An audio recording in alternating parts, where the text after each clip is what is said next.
open for three. Dagger!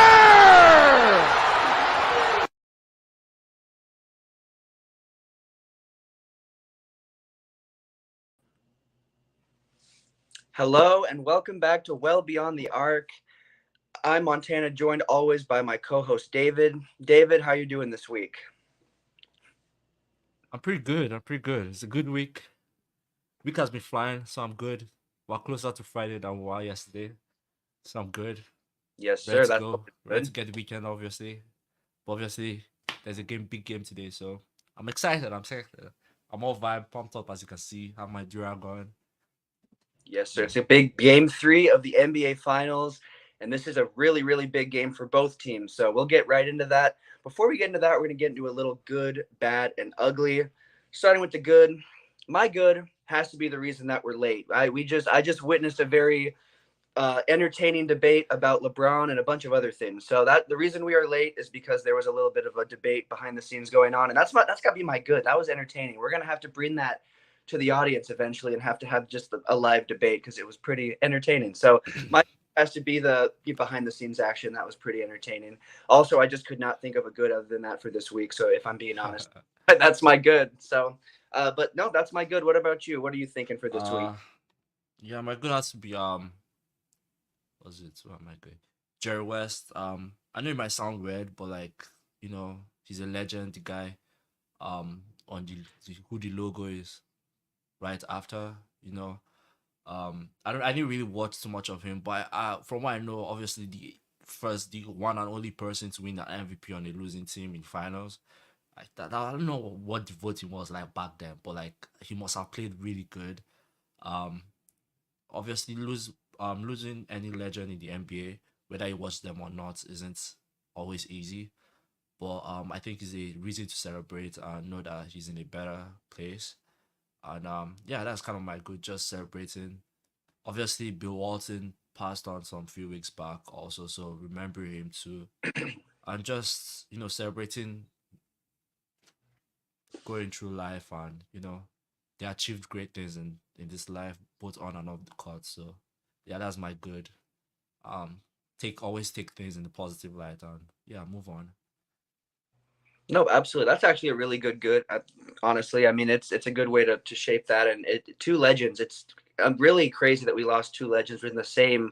I don't know if it was in the same week, but it was within the same 10 days. Losing two NBA legends. That's always something that you definitely feel, whether you watch them or not. Because honestly, I've seen minutes highlights, but I haven't watched Jerry West like games. Like there's maybe a few on YouTube, but the quality of that is not. You can't really see what's going on. So not the best, but obviously two legends, and RIP to both of them. Moving on to the bad for this week.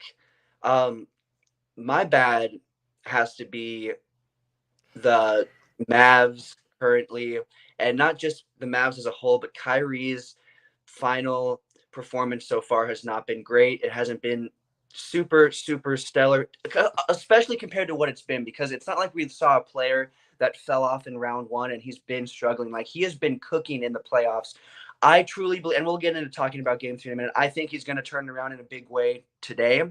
But even despite that, the Mavs have definitely not gotten off to a great start. Game 1, especially. Game 2, I will give them that. That was a closer games, far more competitive, way better of a performance. But game 1, we talked about it. I said this in our last episode. Whoever won game 1, I thought would really gain control of the series, unless there was an injury, which that also does look like it's happened. But the Celtics really gained control of the series in game 1, and I think that for me, that has to be my bad, not because I just don't like the Celtics. It's because the Mavs, I really expect them to come out game 1 swinging a little bit more and just playing more competitive. And Luka had a really bad game 1. If we're going to talk about players that had bad games, Luka really did not have a super stellar game 1. He had a little bit better of a game 2, but honestly, these two players, Kyrie and Luka, for what they've been doing in the playoffs, it's been really underwhelming in the finals so far. So my bad has to be those two dudes, but really just Kyrie, because he struggled both games. And when you look down the line, the Mavs do have more depth than they've ever had. But looking at them matched up against a team like the Celtics obviously do have them beat in the depth department. So when we're looking at Yeah. the benches compared to the Celtics benches are the Celtics they're going off from top to bottom. That entire team is showing up right now. And so the Mavs, I really hope to see a turnaround game 3. But my bad has to be that game 1, game 2, but really just game 1 as a whole. Game 2, really just Kyrie's performance. What about you for your bad this week? My bad has to be odd makers at this freaking sport books. Jason Tatum is currently the favorite to win the Finals MVP, even though he's shooting abysmal from the field. I think what is it, 38% overall, like 27 from three, something like that. But then apparently he's still the favorite to win the um MVP, Finals MVP. And I don't have a problem with him winning because I think he's played really good in all areas of the field. Um, he's he's rebounded well, he's defended well, he's created. He's what 10, he's averaging a double double with assists this playoffs, especially this series. Like what 11 assists game one, 10 assists game two, stuff like that. Always fine doing the little things, but then his shooting has been abysmal. And that's kind of why I bring it up. I feel like when you look at the MVP of the whole series, I can't really pinpoint one person right now after 2 games, but I know it's not him. I think he's when in the pecking order, I think I'll probably give him fourth. I'll probably put Jaylen Brown first, then Drew second. I'll actually put him fifth, Drew second, Porzingis third, and Derek White fourth before I put Tatum. Just because I think if not for those 4 guys, the Celtics would be losing. If they weren't shooting as good as they are shooting and had to rely on Jason Tatum to shoot, I think they won't be winning because that's kind of what we're seeing with Mavs. Only Luca is shooting the ball well. The rest are just for me small. So yeah, that's my bad.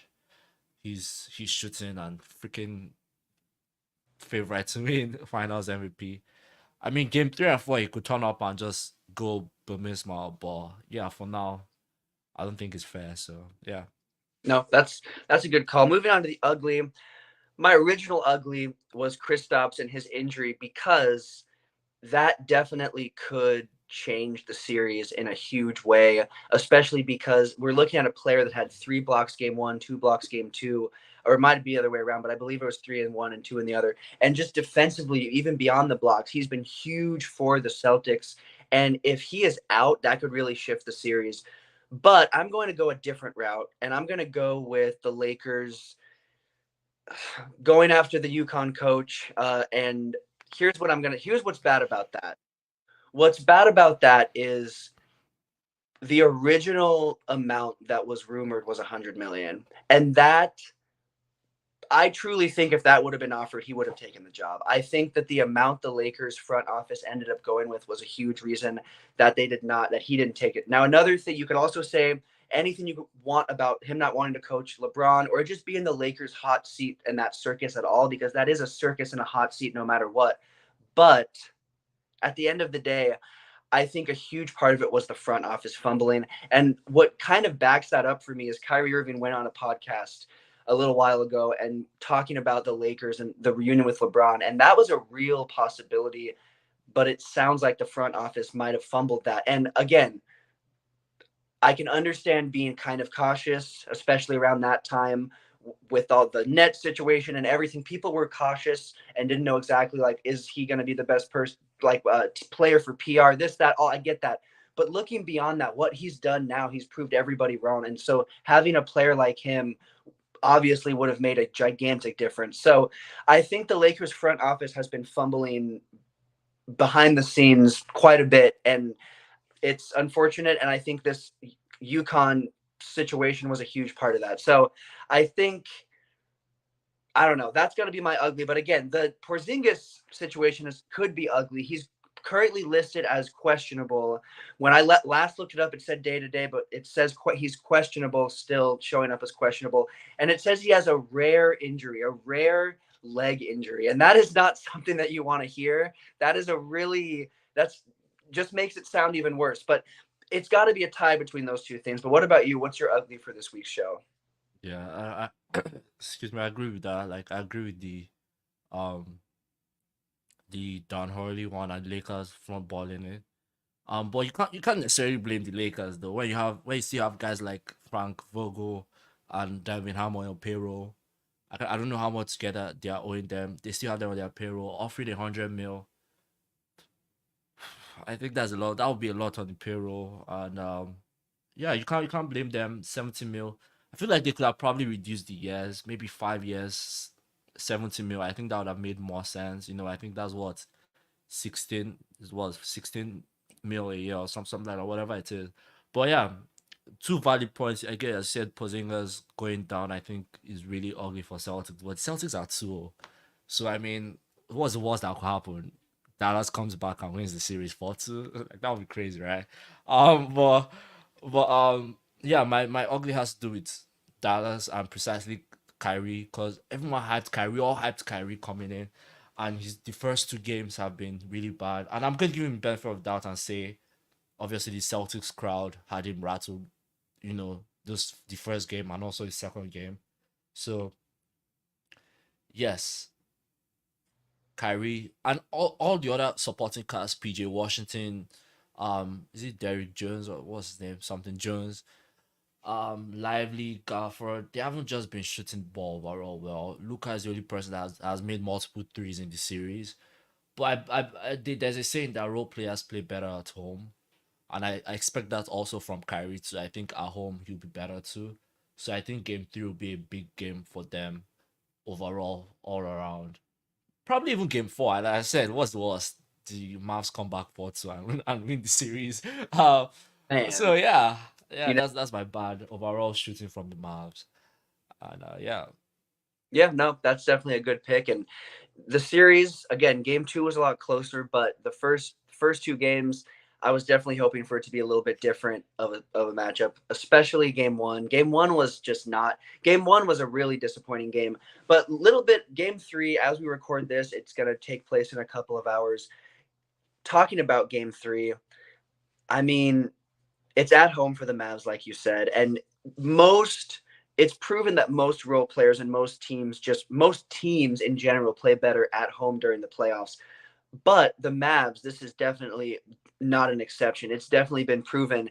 And while you've rightfully so called out the shooting performances and they've not been stellar, other than Luka, really game two, Luka really showed up, especially that first. In the first, he was just lights out. He was just going. And if the team had matched his energy, they would have kept that going. So they've got to match his energy early on and keep it going. At home, I see that happening. Me personally, I don't see the Celtics going up 3-0 in the series. Even if Porzingis is in, I still think the Mavs can pull one off. If Porzingis is out, though, I definitely think the Mavs are going to run away with this one because I'm not going to sit here and pretend like Porzingis is the only player on the Celtics that has been showing up because they would not be ahead in the series like they are if that was the case. But they got him for a reason. They brought him in because they were lacking that big man, that piece that would flow with their offense and what they wanted to do. And he was that player when he's healthy. And when he was on the court, he showed that game one and game two. Now, game three, he's questionable. And if he's out, that's going to be a huge hole. And I can see the Mavs taking advantage of that and really exposing that. So I think the Mavs win tonight. I'm not going to give a score prediction, although I will say I do think the Mavs will be able to win by between 6 to 8 points. I do think they can kind of it'll be close, but I think they'll really kind of solidify that win in the end, and that home crowd will be active, and I think it'll be a good game. So I've got the Mavs winning this one by 6 to 8. But what do you think? Do you think the Celtics can pull this one off, or do you think they can go up 3-0 in this series? there's a saying, what happens when an immovable um was it immovable force, no, whatever, immovable object meets a is it movable force? I can't remember what it is, but that's kind of what it is. um Celtics have not lost away from home this playoffs. Dallas, I think, have been really good at home this playoffs too. So this will be tough. And also Dallas, the fact that they have to win game 3. So that will be interesting. Um I think Dallas will win this, and I see them winning both games at home. I think the series will be tied 2-2 after game 3 and 4. And I think Luca, Kyrie, I think the whole squad will have a big game. I see guys like what's this guy's name? Is he Hardaway Jr.? Tim Hardaway Jr. coming in. having a big game. I see Harden also coming in having a big game. So I think it will be a good series. I think we'll get the series we wanted. I think just cause I think there will be a mental shift with the Celtics in terms of having Porzingis go down. I think that was a big boost for them having him. And then in game one when he came back and he had that massive game first half, and then game two he had massive plays too. I think that was a big mental boost for them. But now with him going down, I probably might not even play the game. As you said, rare injury. Like where do you ever hear that? Like that's really weird, you know. So yeah, I think from a mental point of view, Dallas has the upper hand this time, and game three will be fun. And Dallas comes out. I won't say it won't be a blowout, but they will come out on top. Kyrie will big time. Reckon Kyrie will have a big game. I agree. I think before the last episode we did, I said I called that Kyrie and Luca would combine for like 35 plus points, and then that wasn't obviously in the finals. I think that was the last game of the conference finals that I. But they did. They came back and they had a huge game. So when those two players combine and have performances like that, more than likely they're going to win, because also that kind of it seemingly gives a boost to the role players too. There's just a big boost when Kyrie and Luca both show up. So I see that Yeah. happen. I'm with you. I see it being tied 2-2. I think it's going to 7. I really do. I think we're going to see a 7-game series, and I think it's really going to, and maybe by game 7. Here's the thing with this Kristaps Porzingis injury, because there's not been a lot of information out. We really don't Yeah. know, like, is it serious enough for him to miss the rest of the season, or could he be back for a game 7 and make a big difference and have a performance where he was out for a couple of games, but he solidifies the series? So more than likely, if he's out, he's probably going to be out for the rest of the series, especially because rare injury, like you don't really see it classified as that usually. And there's not been a lot of information, but the part that's making people wonder what's really going on is it's questionable, and it's day to day, and it's game time, and it's every so he could be back and he could play, but then what if he does and then he gets injured worse? So there's just a lot of questions around that. But regardless of if he plays or not, I think the Mavs win the next 2 games, even if Porzingis is in, because even when Porzingis was in last game, the Mavs would have been in that game and In that possibly game, won that exactly. if we'd seen bigger, better performances from the role players and from Kyrie. So the whole team just has to, and that's what it's always been. Luca has always been that dude that will show up, and then you'll see the rest of his team where they're at with their faults because they didn't show up, and that's why they lost. That's just it, they've got to show up on his level. Usually they do that. These playoffs, they've done a great job of doing that. They wouldn't still be in the playoffs if they hadn't, but they've got to kickstart that in game 3. But I see that happening. And again, I even if Porzingis is in, which I don't. I think he's going to be out. I think even if there's a chance he'll return to the series, I bet they'll be try to be careful and leave him out for game 3, because again, you're up 2-0. If you lose, you're still up. You're still up a game. So better safe than sorry. But maybe they play him. But again, I see them being cautious because he is kind of that difference maker, that X factor in the series in certain factors, in certain ways. He's that difference maker for them, especially defensively, especially as a big man. So I expect them to sit him out game 3, but maybe he's even back game 4. But either way, I see the Mavs picking this one up and making it a series, because again, game 2, I wish game 2 was actually game 1, because if that was the case, this would be a series. But game 1, just there was a level of the scale was tipped a little bit too high in the Celtics' favor in game 1, and then the Mavs kind of shifted that back, but they need to continue that in this game. So time will tell. We'll obviously keep you guys up with that. But sticking with finals talk, Jason Kidd obviously came out and said that Jaylen Brown was the Celtics' number 1. Now, one could look at that as a mind game, and a lot of people thought that was just him trying to play a mind game. But that does bring up an interesting question, because both Jason Tatum and Jaylen Brown have been together virtually the same time with this Celtics team. A lot of their success and their failures have been together.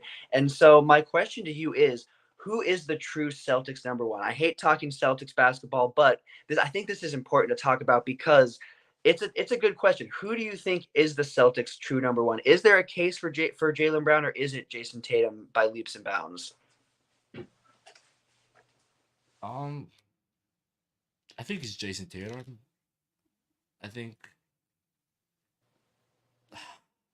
And I can't really defend my pick other than the fact that I feel like when you look at an 82 game season, and don't get me wrong, Jason, what's his freaking name? Jalen Brown has been also amazing, but I think he upped his game in the playoffs. But when you look at the 82 game season, I think Tatum was just on fire, and that's kind of what he's been. He's literally been on fire. I think if you talk about who the talents, I'll probably say Tatum. And I think again, like I said, I can't really tell you how I'm putting this, but I just feel like when you look at an 82 game season, Tatum has been better, and he's done it for multiple seasons. And but then obviously when you look at the playoffs, Brown has obviously been better. Like you go back to 2022 finals where Tatum just kind of was MIA, no one really found him, and then also last year's finals, and obviously you can't blame him because he got hurt game 7. But then even this playoffs, you look at it, he's still shooting really bad. But yeah, as I said, I think it's Tatum, and but I don't think it's that far off. I think it's really close, and maybe no, Jalen ups his game up more, and then we are having a different conversation next year about the same topic because we know that they will still be in the same position. So yeah. No, I'm with you. I think Jason Tatum, the case for him is stronger because he's more consistent throughout an entire season and through the playoffs. Now, Jalen Brown, I would argue and say when we talk playoffs is maybe a little more consistent in the playoffs than Jason Tatum is, especially I mean, Jalen Brown has had a really, really amazing playoff run these playoffs, and this isn't his first one. But Jason Tatum definitely is a much more consistent regular season player.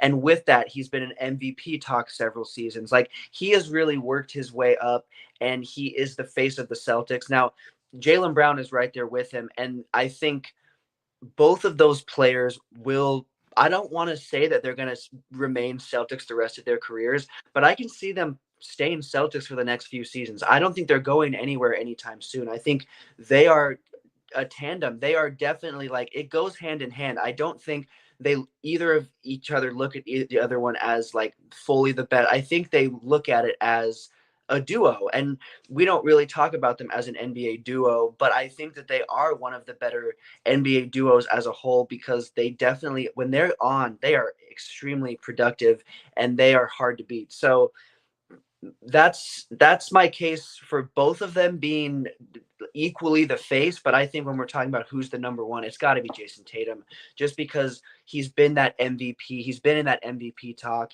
He's been more consistent throughout, and he has a little more to show for it. But those two dudes will definitely be right back in the postseason. Probably the rest of their times as Celtics, they'll be in the postseason. Will it be the NBA Finals? Probably not every time, but you never know. Maybe they come back after losing to the Mavs in 7 games. Maybe they come back next.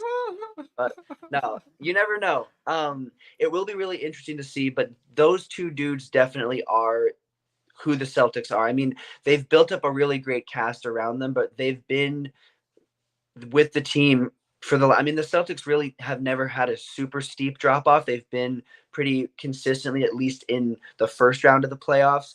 But I mean, I think with Brown and Tatum, they've kind of elevated that and they've became a finals team consistently again, and just things they haven't seen in a little while. So those two dudes have definitely helped reshape the Celtics and kind of push them back to the top of the East. So definitely both of them deserve a shout out. But when we're talking about number one pound for pound, I'd say it's probably Jason Tatum. But again, time will tell. Maybe we're talking having a whole different conversation next season. One more Celtics conversation, and we kind of talked about this last episode, but I wanted to retouch on it again, especially since it looks like Porzingis could at least be out for a game or a few games. We talked about if the Celtics do lose to the Mavs, do they restructure? Because it seems like they just tried to do that. They just obtained players. They just got Porzingis. They just built that depth up. Do they try to do that again? Do they try to? What do they do if they don't win? What do you think? So I thought about this, and part of me, and at first, before thinking deeper. Part of me was like, yeah, break it up, break it up. But then another part of me is like, this team is kind of new. Like, you have Drew, you have Porzingis. They're kind of new, So you probably want to give them maybe another year, another 2 years. But I think if it was still the same year, it's still same players they had, like, past 2 years, then you then start thinking, okay, who is really at fault? Is it Joe Mazzulla? Do you need to move him off? Like, do you need to get someone who can get over that hump? Or do you need to break these guys up and get, someone that can take them over the hump too? But as I think with the way the team is built right now and obviously where they are right now, they might probably win it all. So I don't think there's any reason to be, if they lose it, I don't think, obviously, to be weird if they lose it, to be like, you guys were two games up and you lost, whatever it is. Um, yeah, no, I don't think there's a reason. When we get when we get to like next season or maybe the season after that, and then they are still trying to get over the hump, then you have to start being like, okay, what's going on now? Like, what's But yeah, give them a chance. They'll probably win it this time, and yeah. Agreed. I think as much as the Mavs are still in this series, the Celtics have a huge leg up on them, and they are by far, if you look at their, and again, and we talked about their path to the championship, several injuries, several things that they got past that might have been different otherwise.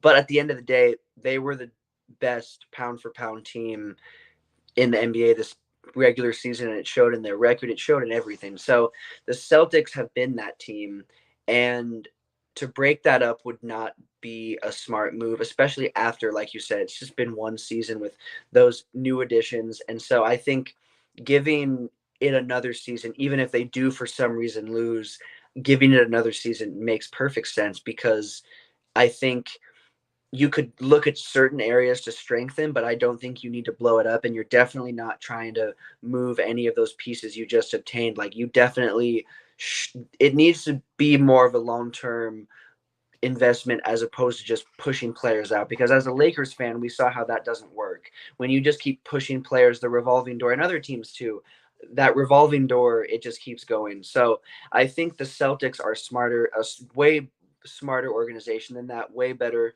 ran than the Lakers and many other organizations are currently. And so I see them keeping who they have and trying to run it back next season. But again, and maybe even beyond that, it's just there are always pieces of a team that get looked at and get strengthened in the offseason. So even if they keep predominantly the same team, they're not going to have all the entire same cast. They'll look at the role players that they need to shift around and they'll do what they need to do. But definitely, I see them keeping the same core, and I see them being right back at least in the conference finals next season, at least back in the conversation. So, if not making it past the second round, I just don't see them being a team, because they've been that team. I mean, they made it all the way there last season. They made it to the conference finals. So they've at least been to those conference finals consistently. So I see that being a trend that continues.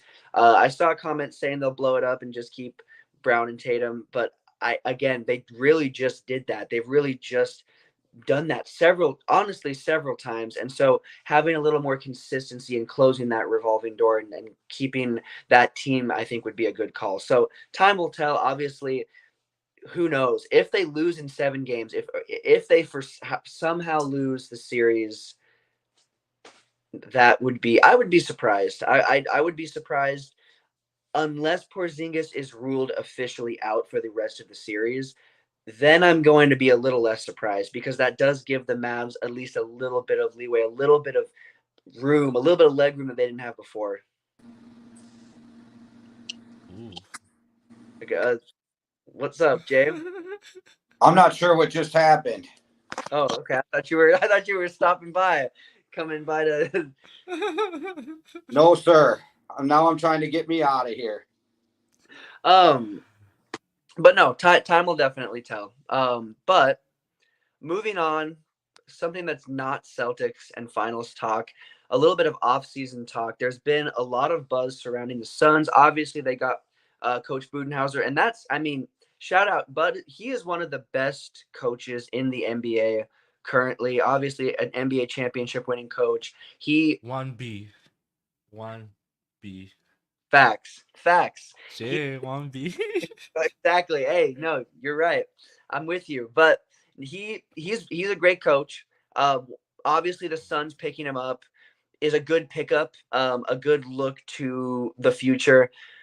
But with picking him up, there was a question in: is KD going to be there? Is Beal going to be there? Is Booker? Is everyone going to be there? I think the biggest question mark is Kevin Durant, only because how he's moved the last couple of seasons. But at the same time, here's where I'm at on this. You're getting a coach that is a championship winning coach that is a well respected NBA coach. I don't see them breaking up. I see them giving it a season. I see it being very similar. Not obviously, they're not definitely not in the NBA finals, but I see it being similar to the giving it more time, just like I see the Celtics giving their team more time. The only thing that would change that is if one of the players has a different idea in mind. There was a rumor about Kevin Durant, a trade back to the Warriors, a trade to several other teams that I just don't see happening in any universe that don't make sense, I think, on any side. But I guess my question to you is this: do you see one of these three players wanting to leave or leaving, and who do you think it is? Not this season. But I think if nah, I think it would be Bradley Bill, because I think KD is happy in Arizona. I think whether we like it or not, he's happy there. I don't think he wants the whole OKC thing. As you know, as I don't know if you saw the tweet where he clapped back at that fan. I don't if he's going to leave, I don't think he will be the one that will request it. I think the team will just be like, okay, we're not seeing anything moving forward, and so okay, we're going to trade you. Devin Booker is a son through and through. Like I don't think again the only way he's going to leave is if the team says, okay, I'm done with you, or he has a really bad falling out to the front office, then he requests a trade. So the only person I can think of them Bradley Bill, but I think Bradley Bill is too much of a professional to just be like, okay, I want to leave. Same thing again is only if the team, and I think he has a no trade clause in his contract, so the team can't necessarily trade him.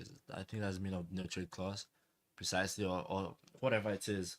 So I don't think he's leaving. I don't think any of them except the team says, okay, this is this direction that we had before. We don't see anything coming out of it. Okay, and we're going to do this and try and rebuild. That'll be the only way I see them leaving. But other than that, nah.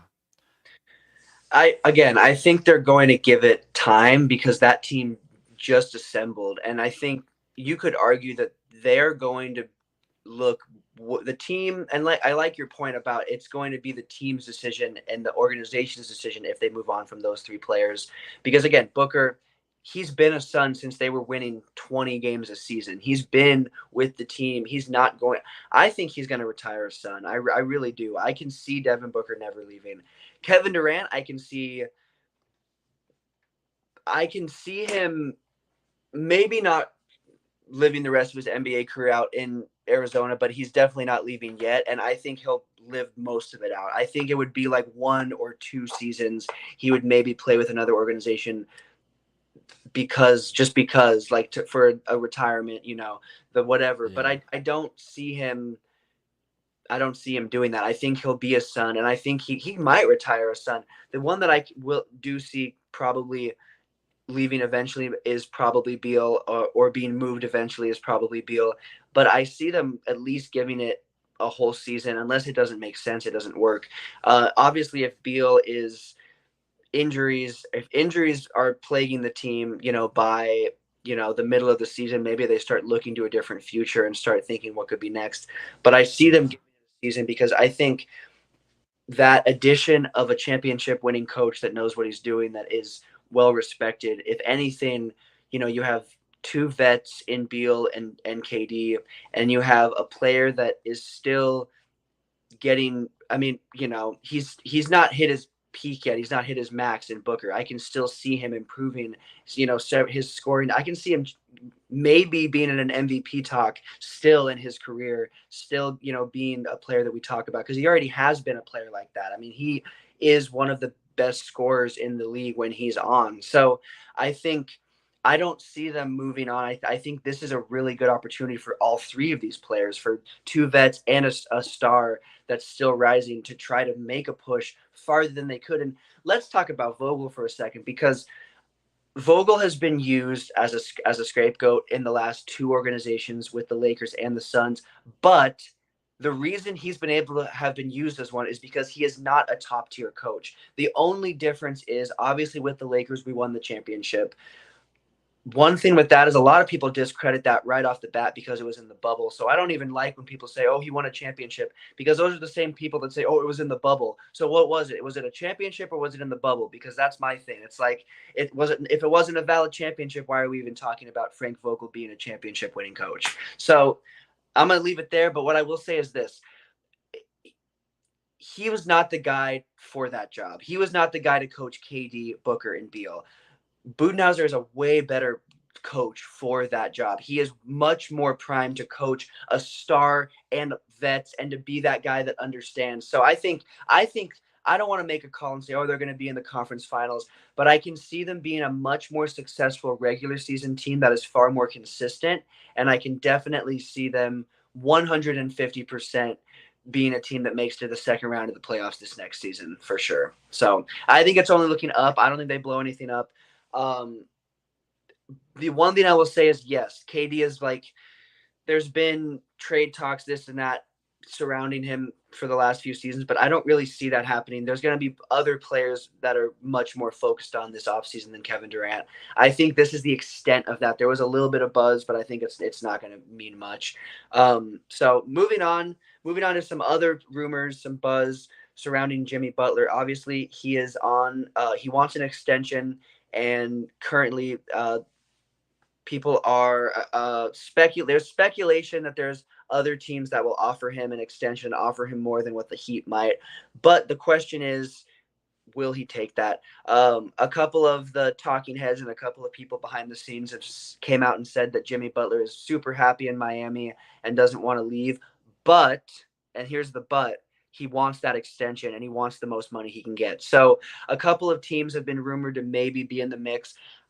Here's what I'll say right off the bat. I can 150% see him staying in Miami, no problem. No questions asked. I can see him enjoying it. Something that I think I don't know.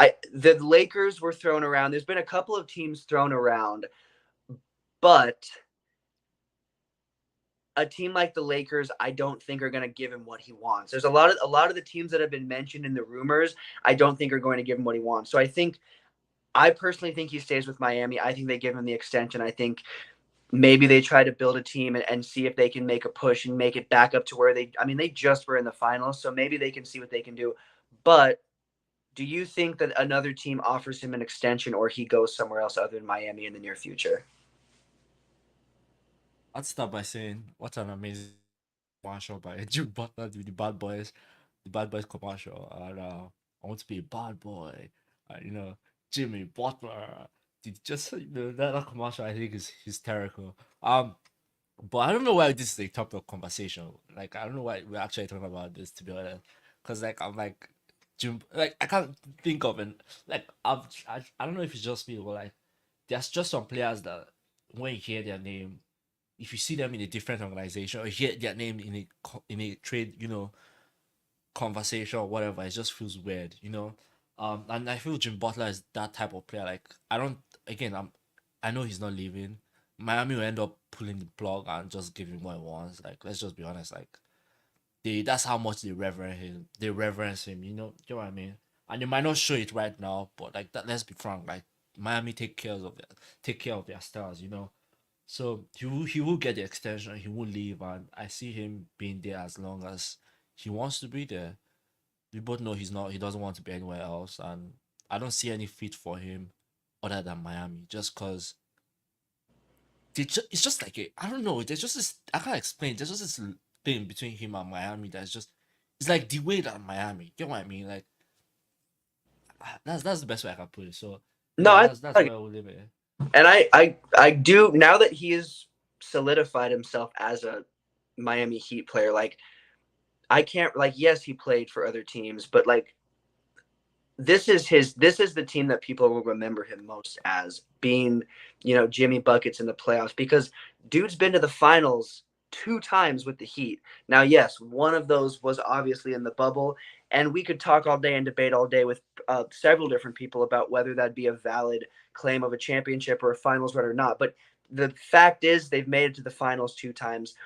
I see some calls about him to Indy. What I will say is this: I like that. I like the idea of him in a Pacers uniform, and I like that. I like that what that would mean. But I see them going. I see them really, really, really, really, really being aggressive in their offseason with Siakam. I think they really, really want to get him back, and they don't want to lose out. So I think they're going to be aggressive in trying to offer him a max and trying to get him long term, because you're looking at a team that had their best season in years. The Pacers had their best season. So I think they're going to be much more focused on that. I do like that idea, though. That was honestly, that was one of the teams that has been thrown, but because of Siakam also being in that free agency, being in the free agency talk, and that wanting to secure him, I bet they'll just try to go after him. But yeah, Jimmy Butler, when you think about him, you think about the Miami Heat. I still think, obviously they missed out on getting Dame, and that was a big player that they were trying to get to like boost the Heat and build around Jimmy Butler to give them, another finals, and maybe a championship hope. I can still see them doing the same thing, obviously not with Dame, but trying to still bring more players to Miami in the Jimmy Butler era and having a successful playoff team. So I think it makes the most sense, and Miami loves Jimmy. It's a good partnership. It really reminds me of the Kyrie and the Mavs partnership. Like, it just makes sense now that Kyrie is there. And again, he's been there way less time, but now that he's been there, I think he's going to retire a Mav. I really, really do, and I think Jimmy's going to retire a member of the Heat if he can help it. Jimmy to the Nuggets, that would be a really, really interesting move. Again, I don't. That's another team that is probably more focused on who they have now and what they're trying to and what they're trying to get back. So I don't see them going for that. But again, you never know. We could see some things happen. But I think he's going to stay in Miami. I definitely don't think he's going to go anywhere else. Yeah. Who knows? Time will tell. But last topic before we get to our top of the hour 5, a little more off-season talk. Talking a little bit of Spurs basketball. Obviously, they didn't have the most successful regular season. Uh, Actually, they were the second worst team in the West this season, only finishing above, I believe it was the Trailblazers. But obviously, Wemby, generational talent. I mean, and lived up to that. Some of those games, he was putting up ridiculous numbers on both sides of offense and defense. So my question to you is this: obviously, going into year 2, and this offseason coming up, I mean, there's been rumors of Trae Young. There's been of going to the Spurs. There's been rumors of the Spurs being aggressive in the offseason to try to bring a player to match up with Wemby. Do you see You say that? Trae Young. You say Trae Yeah. Young. Oh yeah. To match up with Wemby. That's one of the bigger ones, at least early on, was Trae Young to the Spurs because of that matchup. That's a good one. So my question to you, well, no, I don't mean, again, the likeliness of him going there is not very high, but with that, do you see them being successful in bringing anyone in this offseason, whether that's trades or, I mean, they do also in the draft even. Do you see them bringing anyone in and being a little more successful in his second year, or do you think they'll still be one of the worst teams in the league? That's a tough one to call because I don't really know the free agents. Like, I can't really tell. I think I don't know who the free agents are. A lot of them are Um, going to just resign. Like Maxey is just going to stay. Paul George is maybe not going to stay, but he's definitely not going to the Spurs. yeah, Trae Young is a player that's big in offseason talks, but again, he is more likely to go to a team like the Lakers or a team such as that or another team in the East. The Spurs, he wants to win, and the Spurs literally are one of the worst teams in the West. So that yeah. would not make sense. Murray's not going to go back to the Spurs. Um, The only person I can think of was D'Lo, because apparently D'Lo is testing free agency. D'Lo actually would make a lot of sense. And that's the only one person I can think of. He could. I saw something about him, opting out of his player option and testing the free agent market. Choose where he wants to go. So yeah, that could. That's a good one. If D'Lo doesn't really care about the winning aspect, I mean, I don't say if he doesn't care about the winning aspect, because he might go there and then they might end up being in number 4 seed, something like that. Like might be something crazy and have his best season yet. But yeah, I think D'Lo is the only person I can think of right now That's a good pick, though. in terms of free agents, because I don't really know the free until like the free agency starts, and I'm hearing all. I'm like, oh, this person was a free, stuff like that. So I don't really know who the free agents are, but yeah, D'Lo, maybe. When we're talking about like top tier, more top level stars, or like, because I would say D'Lo's not like a top level star, but he would be considered probably an NBA star just because he's been successful. He's been to the conference finals. He's been a player that's been up. He's definitely a player that's talked about, and he's had decently successful numbers, especially the last couple of seasons. So when we talk about players that are at that level, I think D'Lo is the only one that I can see going there. When we dive into free agents that are farther down the list, I can definitely see the Spurs being a destination that's somewhat attractive, but I think they're going to build up with their draft picks. I think they're going to build up with their youth. I think it's going to be a very similar situation to what OKC has done, building up like that. And so I don't see them making any big offseason moves that shake anything up. Again, a lot of these players like James Harden, a lot of these players want to win. They want to be, or they want to be in scenarios where they're winning. And the Spurs, I can maybe see the Spurs if they got a player like D'Lo and they kind of were able to boost their depth a little bit. I can see them maybe being like a 10th seed, 11th seed at the best, but I still don't think they'll be in the playoffs next season, honestly. I think they'll miss it. I think they'll miss the play-in, but I'd give them their ceiling being a play-in appearance. Maybe they make the play-in, but the West has gotten so competitive. I don't see them breaking that ground within a season. And they're not going to attract, they're not going to get a Trae Young. They're not going to get a Maxey. They're not going to get a Paul George. They're not going to get players that if they leave their teams this offseason, leave because they want to go to a better scenario, a scenario where they might win. That's not really the Spurs at this point. And Pop signed that extension, signed that, to stick around for Wemby. And so I see them trying to, Pop's getting older. Pop, I maybe can see signing one more and staying another set of time if they've started making a push. But I think after this extension is done. You think he's done after his extension? I think he's yeah. Nah, I think he's unless they start winning and looking like they could win a championship. I agree with you, but I think they'll try to get to that level in his time, so that if he is done, how many was it? 3 years? I thought it was 5, 4. Was it 5? 5? I think it was 4 or 5. It maybe just 3, but I remember it being 4 or 5. And if it's 4 or 5, that's an extension that is a investment to try to get to win and get to that level. And maybe they're trying to just get to that point by then. Breaking news. What does it say? I can't see it. Who is it? Oh, my bad. Breaking news. Oh wait, no, that's not it. Ruled out. Well, looks like you heard it here first, guys. The Mavs are about to win Game 3. And 4. And 4. Yeah. Did it say how long? Or just no, just today's game for now. Yeah. Guys, you're getting all the breaking news on this show. That's what I'm talking about. Live during the show. You heard it here first. So I'm telling you what. Yep, that's it. Not for the series, but for Game 3 and probably Game 4, I'm giving it to the Mavs. But no, with the Spurs. Pop obviously signed an extension, but I don't. He's getting old. He's old. He's. This is what 82. No, that's a stretch, isn't it? I think so maybe he's closer to 80, right? I think he is. I really do think he's closer to 80 than 70, but I don't know his exact age. But again, whatever his extension is, they're going to want to try to at least become a team that's in the playoffs and in the talk game before he's done. So time will Yeah. tell. I don't see that being this next season, but it is time for our final. Yep, 5-year deal, man. So yeah, no, that's an investment. 5-year is they're trying to make that push in his before he's done. So hopefully they can at least become a playoff 75. again. That's a 75. 75.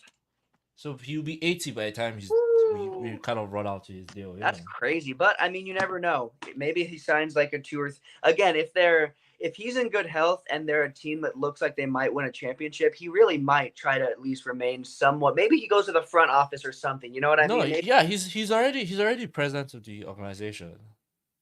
so he still will be involved for sure, regardless of that. Probably until he's dead. Yeah. Probably that'd be my Jerry yeah. No, West. really though, honestly, and that is the way to do it. Just be active all the way through. So either way, we'll see what happens with the Spurs. But moving on to our final topic of the show, our top of the hour 5, with the draft coming up, I thought we would go over the top 5 NBA draft classes of all time. There have been so many great NBA draft classes, but we are going to go over who we think the best of the There have best. been only two. There have been only two draft classes. I'm sorry, just two. Two? Only two draft classes. Only two. That are great. Yes, the rest are terrible. Really? Okay. Well, I'm interested to see what those two are. Starting at number 5. Actually, no, three. Three. Only Okay. 3. That's fair. That's a good. No, that's not a bad call. I think I know who the 3 draft classes might be. I'll allow you call the 5th and 4th draft class because I don't have anything there. I just have the top 3. I don't really care about the rest. Oh, that's totally fine. Starting at number 5, it's the 1985 draft class with players like Karl Malone, Patrick Ewing, Joe Dumars, Chris Mullin, and Charles Oakley, as well as AC Green, 3-time champion AC Green.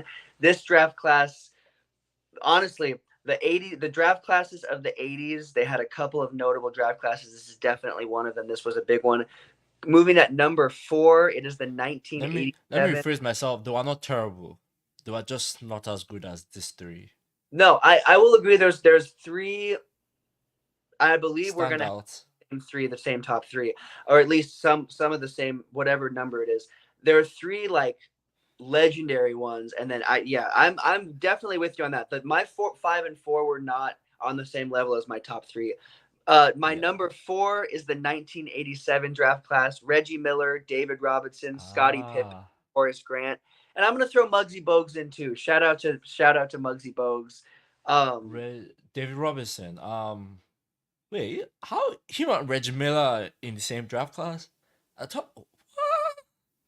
I will say, yeah, it's. I did not know that till I did my research, so I wouldn't have known that either. I So thought he came in way after, Did he? Reggie Miller played against Jordan. yeah, No way. yeah, Reggie Miller played until the 2000s. He had a long career. Wait, he was in the 90s. I thought he was in the 2000s. Oh my god. No, he was both. I thought he was still playing during the Malice at the Palace. I don't know for sure, but I'm pretty sure he was still on the Pacers. I could be wrong. Correct me if there's anyone in the comments that knows if I'm wrong. Correct me if I'm No. wrong, but I think No, Jay I would remember watching Last Dance. Yeah, Palace. I'm sure he was. I remember watching Last Dance, and they met the Bulls in the conference. Yeah, he was Yeah, in I remember in that. those Knicks rivalries. Like he was in for the 80s, 90s, and a little bit of the 2000s. He's a legend. Reggie Miller's a legend. Now we're into our top 3. Top Who do 3, you got at yes. number 3? My number 3 draft class has to be the 1996 draft class. I think we all know who that draft class is. That was Kobe, Allen Iverson, was Steve Nash, Ray Allen. you know, Ray Allen, you know. So that was a So good draft. Not just to name a few. That was a good draft class. That's my number 3. I think We shared the same dream. that's how many championships between those notable names, how many MVPs between those notable names. I think that's a good amount. And Oh yeah, no, really, that's off the court also, I think, you know, I when you think about Allen Iverson and how he changed the game. So yeah.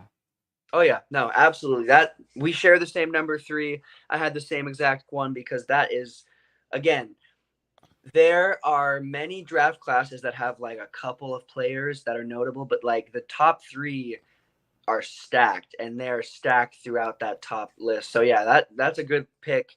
Now we're into those top 2, the best of the best. Who do you got at number 2? 1984. We all know who that draft class main person there. Michael Jeffrey, is it Jeffrey? Jordan, Michael Jeffrey Jordan, Charles Barkley, Hakim Olajuwon. What am I missing? Charles, did I say Charles Barkley already? Say Charles Barkley. Okay, Charles Barkley's in there.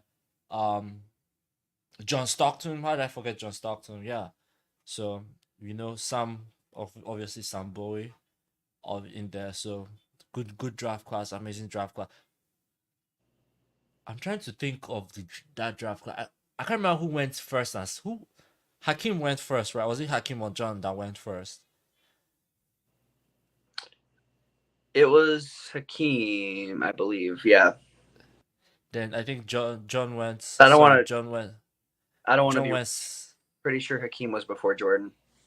Yeah, Hakim. Okay, well, then John was first. Hakim was second because Jordan was third overall, if I remember correctly. Anyways, my memory is but yeah, he got second best draft class ever. Well, we have ours flipped on this one because I have my second best as the 2003 draft class with LeBron James, Dwayne Wade, Chris Bosh, Carmelo Anthony, David West, Kyle Korver, to name a few. Kendrick Perkins. Can't forget Kendrick Perkins. Here's what I'll say. This was really hard for me to pick between my 2 and my 1. Honestly, it was hard not to just put him on the same level in time because it's a very similar class with MVPs, with championships. I mean, both of these draft classes are the best of the best. So that's my number 2 is the 2003. But that being said, I'm pretty sure I know who your number 1 is. Who do you got at number 1? The legendary draft class and nothing can be compared to that draft class. Like even if we try, nothing can be compared to that draft class. 3 draft class, as you have already mentioned. LeBron, Chris Bosh, Dwayne Wade, Carmelo, Kendrick. Just name a few. I can't remember. David West. Just name a few. I'm gonna try to think of other guys in that draft class because I know that there were a few.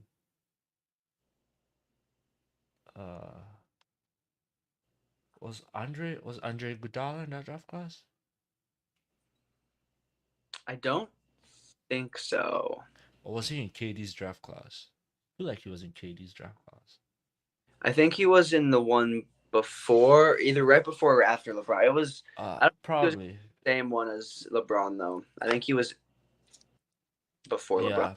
And I don't anyways, know. Either way, that time had some of the best current and just former players drafted of all time. But that 03 draft is on a level of its own for sure.